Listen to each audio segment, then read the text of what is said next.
Every time you bring in a text element, the text element comes in by default with a paragraph styling. If I go here to add elements, I grab text and I drop it here. It comes in with this, which is set at paragraph. Go to typography and you will see it is set to paragraph styling. This is a default setting. You can get the setting for this paragraph in the sidebar.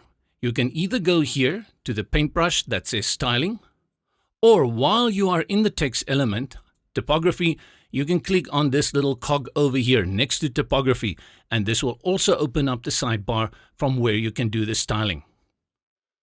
Currently it is set at paragraph, so you can see it is highlighted here, and if you click on paragraph, you see all the settings appear here for this text element in desktop display, tablet display, and mobile display, each one containing the settings for the various responsive views.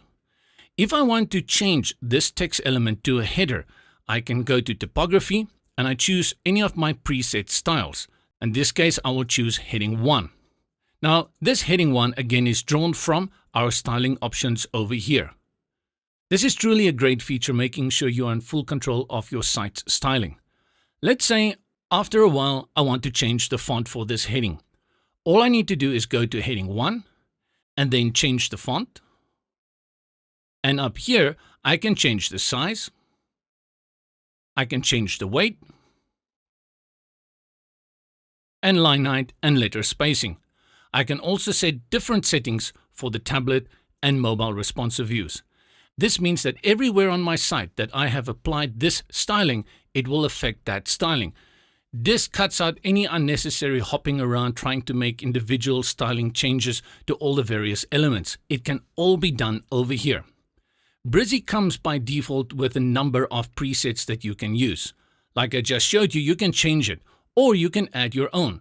Let's say, for example, I want to change this and I want to give it a special name like top header.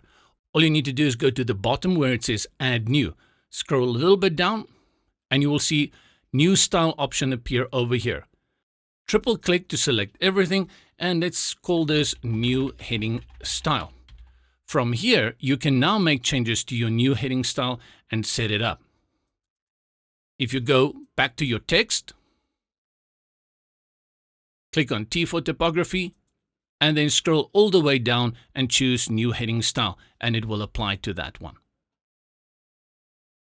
This works great in combination with the global color palette. Check out the video for global colors as well. For more tutorials like this here, make sure you subscribe to our YouTube channel, visit our website at brizy.io, and to join the conversation, hop on over to our Facebook community.